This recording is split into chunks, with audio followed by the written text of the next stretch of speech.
Alors bonjour à toutes et à tous et bienvenue à ce webinaire stratégie Bourse Forex du mercredi 3 avril 2019. Yoav Nizar, très heureux de vous retrouver. Donc, d'une part pour assurer un point sur les stratégies qui ont été données tout au long de ce début de semaine, soit lundi dans le webinaire la stratégie de la semaine ou encore hier dans ce même webinaire stratégie Bourse Forex. Et également, donc, je vous ferai part de mes stratégies du jour. Il y en a plusieurs. Alors sur Twitter, j'en ai annoncé 3.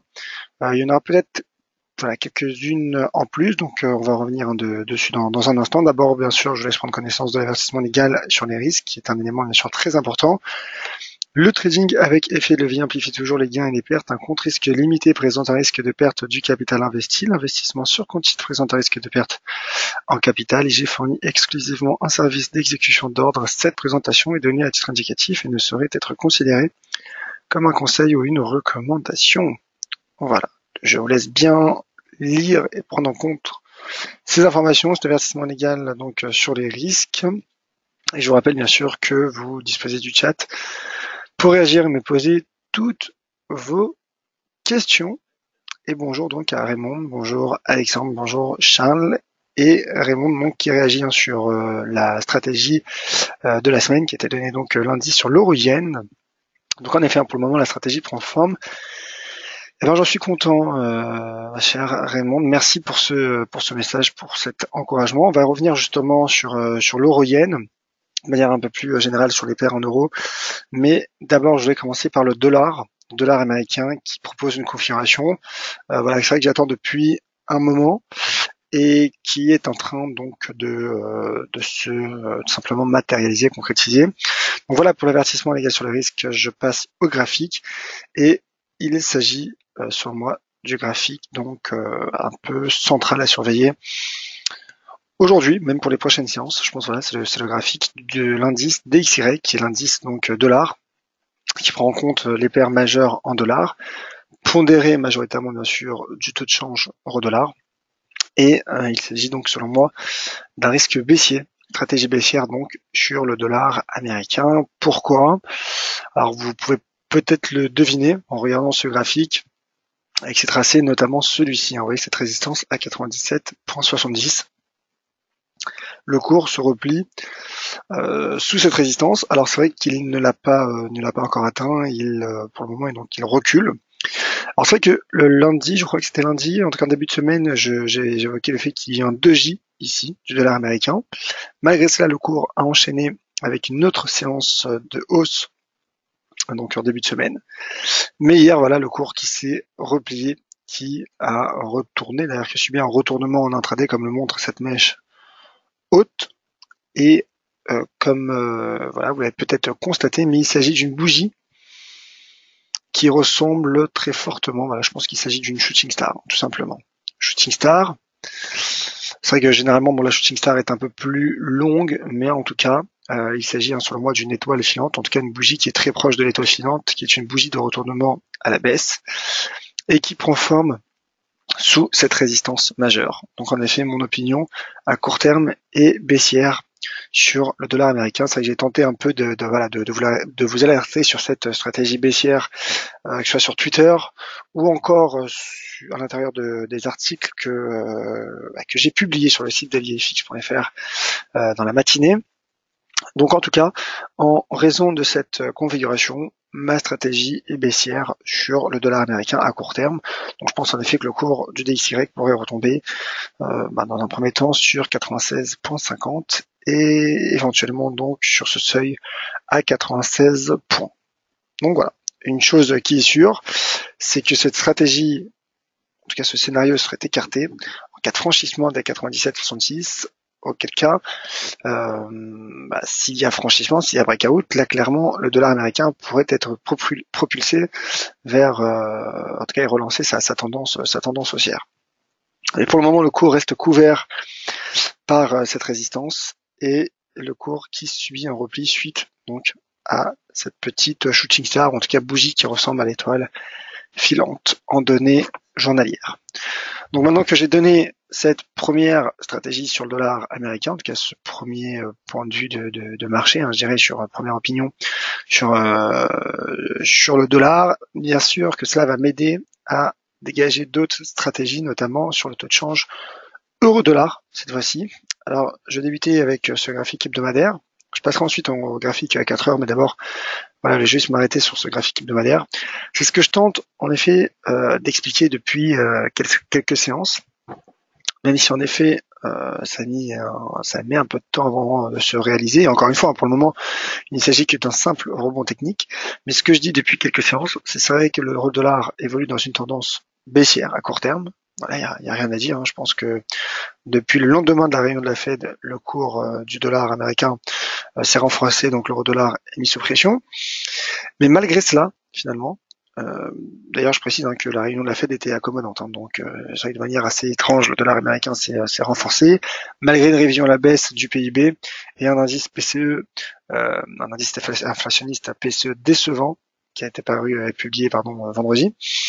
Malgré cela, l'euro-dollar a été mis sous pression et donc s'est rapproché de ces creux, notamment ce creux annuel qui a été formé, qui a été enregistré suite à la réunion de la BCE, c'était le mois dernier, donc le 7 mars, à 1,1176. Donc ce que je disais en effet ce que je dis depuis quelques séances, même si ça ne s'était pas encore concrétisé, c'est que c'est vrai que le risque à court terme est baissier en raison de la dynamique. Maintenant, voilà, pour ma part, j'avais écarté une stratégie baissière en raison du positionnement du cours qui était qui évoluait juste à proximité de ces creux quasiment extrêmes. Et, euh, et donc en effet, j'avais ce que je disais donc c'est que l'euro-dollar pourrait à un moment ou l'autre réagir de façon positive au contact de ces creux. Donc il n'a pas atteint ce creux annuel, mais vous voyez, il a rebondi sur le creux de la séance du 8 mars à 1,1185, suite à un doji d'ailleurs. Donc pour le moment, il s'agit d'un simple rebond technique, mais voilà, au vu de la configuration du DXY qui se replie sous une résistance majeure, et au vu du rebond de l'euro-dollar sur un support, en tout cas une zone de support assez critique, après avoir formé un doji d'ailleurs, je pense que l'euro-dollar pourrait envisager un retour sous un 13 à court terme. Et ce que je voulais dire aussi, je n'ai pas terminé mon début de phrase, mais c'est vrai qu'à court terme, voilà, depuis 2-3 semaines, la tendance est baissière. Mais si on regarde le graphique avec un peu plus de recul, on se rend compte qu'il s'agit plutôt d'une tendance latérale, bien qu'encore une fois le cours reste sous pression. Vous voyez, il fait de plus en plus pression sur 1,12, 1,12 qui est un niveau de support qui est apparent en données journalières, mais également en données hebdomadaires. Et pour le moment, vous voyez que ce graphique hebdomadaire, il n'y a pas de cassure de ce seuil à 1,1215. Je vais dire 1,1215, bien sûr. Donc dans ce contexte, un rebond du cours vers 1,13 me paraît techniquement envisageable à court terme, et peut-être même sous cette résistance oblique située près de 1,14. Je me place maintenant en données 4 heures. Je mets mon graphique en données 4 heures, et en effet, je me dis que 1,14 pourrait être un niveau intéressant, car il s'agit là aussi d'une autre oblique qui part cette fois-ci de ce sommet du 11 janvier.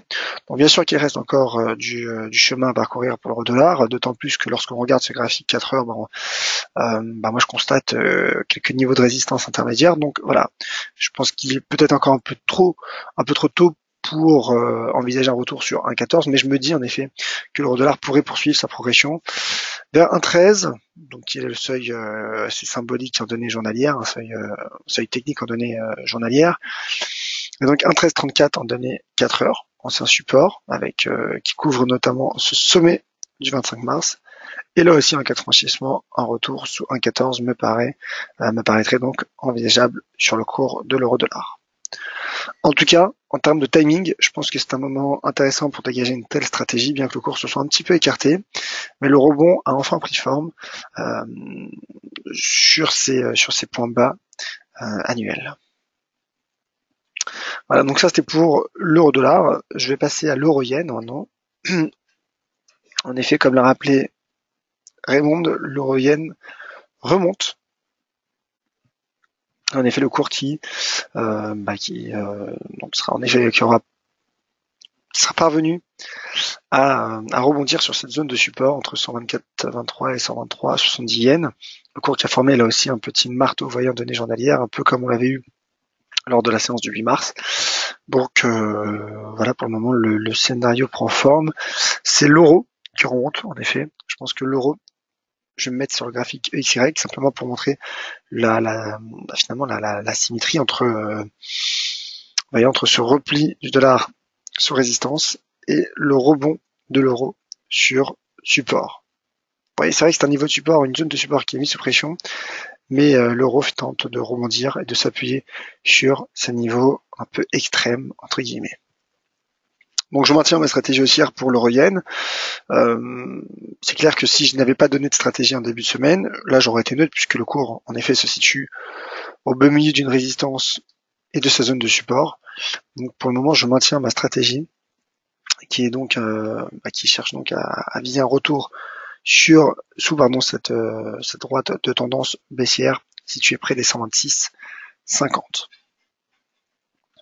Le GBP USD donc qui a rebondi sur 1,30 profitant notamment du recul du dollar américain.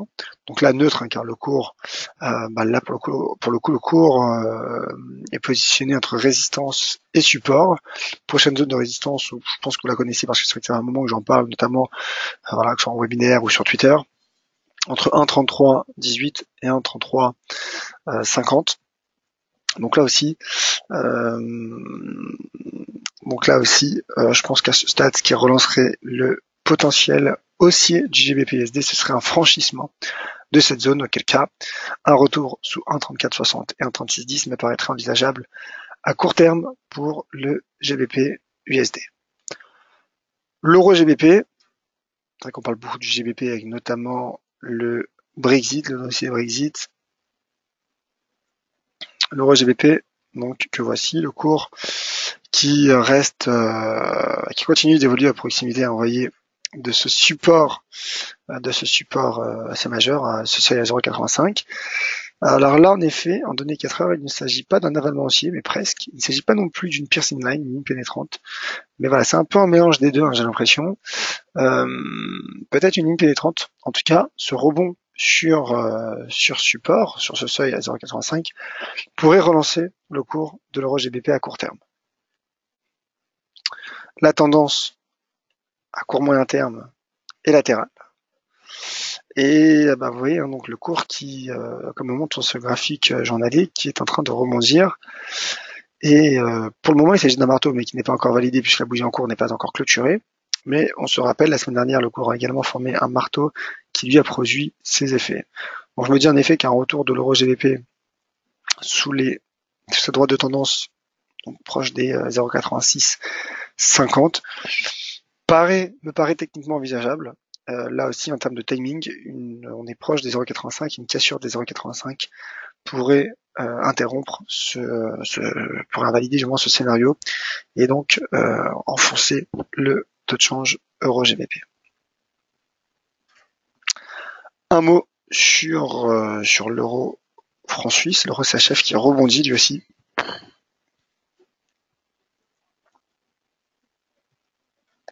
Et l'euro CHF qui rebondit malgré une cassure de ses supports. Cassure de support, mais en même temps, vous voyez, vendredi, il y a eu un marteau inversé qui pour le moment produit ses effets. Là aussi, l'euro rebondit sur ses creux extrêmes face au franc suisse. Malgré cette cassure, et comme le montre l'indicateur RSI, le cours là semble pourrait de nouveau se projeter. En tout cas, moi, je dirais que je me dis qu'un retour sous 1,1310 me paraît envisageable. D'autant plus que le RSI vient de recroiser à la hausse la borne 30. Donc en effet, voilà, ce sont peut-être des signaux vis-à-vis de ce marteau inversé, ce rebond proche de le positionnement de l'euro sur ces supports extrêmes ou encore le RSI qui remonte. Je me dis en effet que ce sont peut-être des signes techniques qui pourraient laisser entendre un rebond du cours en direction de 1,1310. Voilà pour l'euro CHF. Un mot sur l'USD CHF, ensuite je parlerai du pétrole et des indices, simplement pour dire en effet que le cours semble-t-il subir un pullback sous la parité, affecté notamment par le repli du dollar américain. Mais le franc suisse semble à court terme également tergiversé quelque peu. En tout cas, on voit qu'il recule face à l'euro. Et face au dollar, il peine pour le moment. Alors c'est vrai qu'il rebondit face au dollar américain, mais voilà, c'est un rebond relativement faible. Le cours, en tout cas, qui ne casse pas ses niveaux de support. Quand je parle de niveau de support, hein, j'évoque notamment ces droits de tendance haussière qui partent de ce creux du 10 janvier. Et donc, malgré finalement ce pullback baissier sous la parité, je pense qu'il est encore peut-être trop tôt pour déterminer une stratégie baissière, en tout cas lorsque je regarde ce graphique. Et même si, voilà, encore une fois, regardez la MACD, la MACD, l'indicateur MACD est croisé à la baisse, la ligne de signal, et cela pourrait jouer en la défaveur du cours USD CHF, qui pourrait donc le cas échéant retomber sur le seuil à 0,99 francs suisses. Le pétrole qui a atteint nos objectifs, en tout cas pour le Brent, qui atteint 70, hein, vous voyez, et qui est maintenant confronté à ce niveau de résistance. Donc là, en effet, à ce stade, bien qu'il y ait une belle dynamique du cours du pétrole, à ce stade, je pense que ce qui relancerait le potentiel du pétrole, ce serait un franchissement de ce niveau, auquel cas, en retour sous 75 $35 le baril de Brent me paraîtrait envisageable. Le cours, oui, qui reste soutenu par une droite de tendance haussière, mais qui est confronté donc à une résistance. Le WTI également, c'est vrai que j'avais une conviction assez forte sur le WTI, qui se rapproche un peu plus de notre objectif à 64,20 $, qui correspond donc en effet à cet ancien support devenu résistance, et qui correspond, en tout cas qui est situé très proche de ce seuil de retracement de Fibonacci à 61,8% de toute cette baisse du quatrième trimestre de l'année passée. Donc en effet, je maintiens mon opinion bien sûr sur le WTI qui accélère, comme le montre notamment l'indicateur RSI qui a pénétré d'ailleurs en zone de surachat en données journalières. Donc c'est que la configuration est intéressante sur le WTI qui a profité d'un pullback sur ce double support entre 54,68 et cette oblique haussière. Et voilà, donc le cours qui a relancé son potentiel après avoir franchi puis effectué un pullback sur 58 $, et il se rapproche donc des 64,20 $. Donc là aussi, ce qui relancerait sur le potentiel du WTI serait un franchissement de ce niveau, auquel cas, alors que viser s'il y a franchissement? Alors pour ma part, je surveillerai, je pense qu'il y a une petite résistance intermédiaire que je place devant vous, qui pourrait même peut-être partir d'ici, vous voyez, de ce sommet du 20 avril 2018.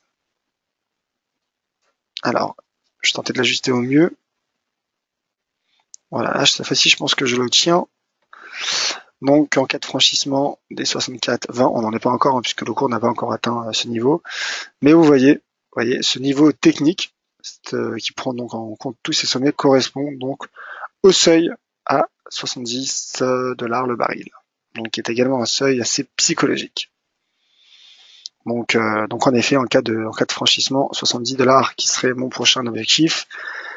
Et le second objectif, ce serait bien sûr le sommet à 76,80 $. Donc on verra ce qu'il en sera. Pour le moment, le cours du pétrole reste bien orienté, mais il teste un niveau de résistance.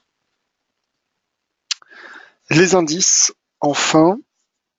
Alors je parlais déjà de Wall Street parce que j'en ai parlé hier, notamment, vous voyez le Dow Jones qui est en train de faire de plus en plus pression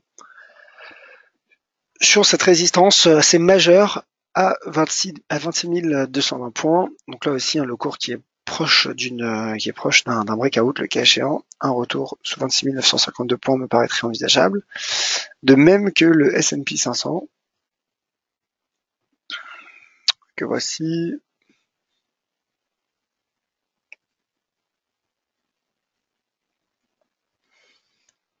Alors, le S&P 500, vous voyez, est en train lui aussi de mettre sous pression ce seuil d'inversion de polarité à 28,62 $. Et donc là aussi, en cas de franchissement, le cours du S&P se projetterait vers ses sommets à 2940 points. Donc voilà, en Wall Street, que ce soit l'indice Dow Jones ou l'indice S&P, Wall Street donc est proche d'enclencher un signal technique haussier qui pourrait reconduire donc les indices américains, les deux principaux indices américains, sous leur sommet de leur récent sommet, leur sommet de l'année 2018, notamment pour la S&P à 2940 points. Un mot sur le CAC, simplement pour dire qu'il teste aussi une résistance, qui aura donc atteint notre objectif à 5450 points.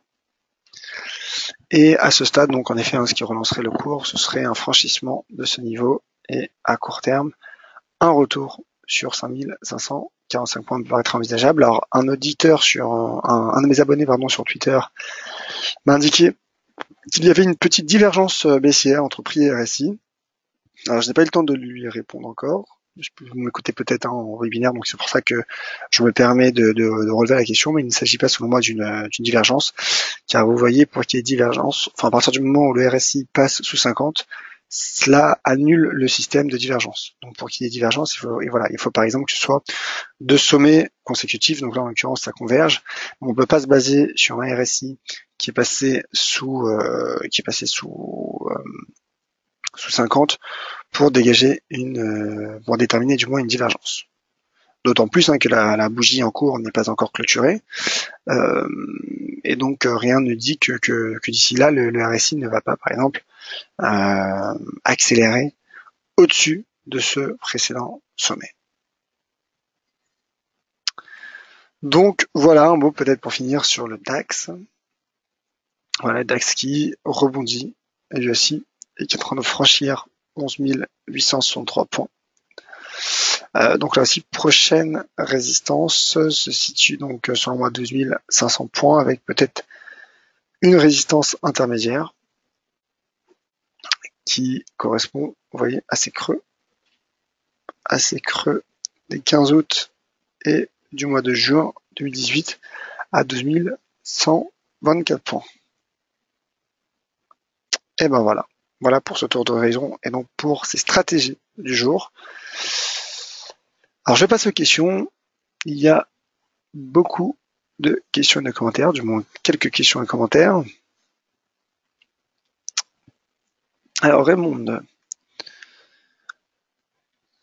Alors bien en effet, le doji qui est une bougie d'indécision, qui généralement a une longue étendue, mais qui n'a pas de corps.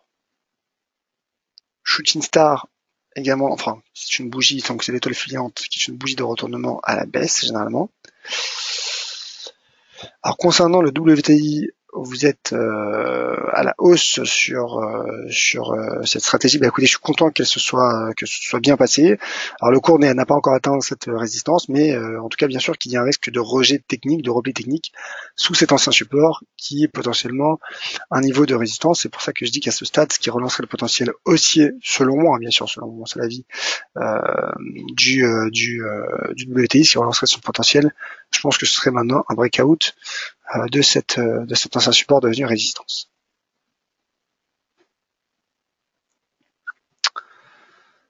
Alors, j'ai de meilleurs résultats quand le DXY est en baisse. D'après vous, ça ne devrait pas être le cas, je suppose. Pourquoi? Ma méthode de trading est améliorée tout simplement. Alors, écoutez, je ne sais pas, c'est vrai que je ne connais pas vos statistiques. Encore une fois, je ne suis pas là et je ne suis pas en mesure, surtout pour donner des conseils de trading ou des conseils d'investissement. En revanche,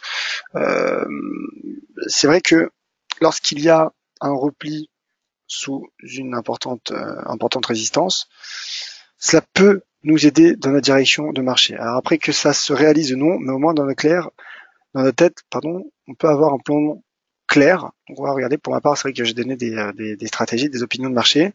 Je peux me tromper, bien sûr qu'il peut y avoir un franchissement de cette résistance, mais au moins, voilà, j'ai une conviction qui me paraît claire. En tout cas, j'ai voilà, c'est une conviction directionnelle. Parfois, c'est vrai qu'on ne sait pas trop, on doute, on va en support, on se dit bon bah le cours peut monter ou une résistance peut baisser. Là, c'est une résistance entre guillemets extrême, entre guillemets. Donc c'est vrai que ça me permet au moins de donner une direction de marché, en tout cas de m'orienter vers une direction de marché potentielle, hein, bien évidemment. Et que si j'ai raison, bah tant mieux. Et s'il y a une invalidation, eh ben je n'aurai pas réellement de regrets puisque voilà, puisque le cours est en train de se replier sous une résistance majeure. Donc c'est peut-être cet élément qui permet de voilà peut-être d'écarter quelques doutes éventuels qui peut-être tout simplement nous peut aider. Alors après je ne sais pas, hein, c'est un avis personnel, mais voilà, je me trompe peut-être, mais je me dis que c'est peut-être ce qui laisse peut-être l'aspect psychologique. En fait, je dis tout ça pour vous dire que c'est peut-être l'aspect psychologique qui vous a aidé peut-être et qui vous aide quand le dollar américain baisse, car du coup vous vous basez peut-être sur la baisse du dollar pour donner des stratégies sur d'autres actifs liés au dollar américain. Alors bien que la corrélation ne soit pas parfaite entre le pétrole et le dollar américain, mais en tout cas voilà. Je ne sais pas. Voilà. C'est un avis personnel. Je ne sais pas si j'ai raison ou pas dans ma réponse, mais je me dis que c'est peut-être aussi l'approche psychologique qui est différente. Et ben voilà, je pense avoir fait le tour des questions et des commentaires. Alors je vous rappelle simplement les petits rappels donc pour les petits rendez-vous, pas les petits d'ailleurs, mais les importants rendez-vous qu'il y a en cette fin de semaine avec des liens fixes. Donc déjà demain et vendredi, vous retrouverez Valentin à 9h pour son point de marché boursier. Vous me retrouverez donc ce soir, d'ailleurs ce soir à 18h pour un webinaire éducatif. Demain, on se retrouve à 13h pour le dernier point de marché de la semaine stratégie bourse forex. On verra si le WTI aura atteint mon objectif. On verra également si l'euro yen aura lui aussi atteint l'oblique baissière que je visais en début de semaine. Et on verra si l'euro dollar poursuivra ou non son rebond. Je donnerai bien sûr mes stratégies du jour. Vendredi, on se retrouvera également l'après-midi dès 14h15 pour un webinaire spécial rapport NFP des chiffres de l'emploi aux États-Unis. Donc voilà, soyez prudents sur les marchés, avec les stratégies également que j'ai données, c'est une opinion, ce sont des opinions personnelles. Donc voilà, soyez prudents, bien évidemment sur les marchés, risque de volatilité avec le NFP. Pour toutes mes autres stratégies et opinions, analyses, je vous attends dès maintenant sur Twitter @Yoav Nizar. Merci à toutes et à tous donc d'avoir été nombreux à ce webinaire et nombreux à participer sur le chat. Je vous attends nombreux demain à 13h sur ce même lien d'inscription. Merci.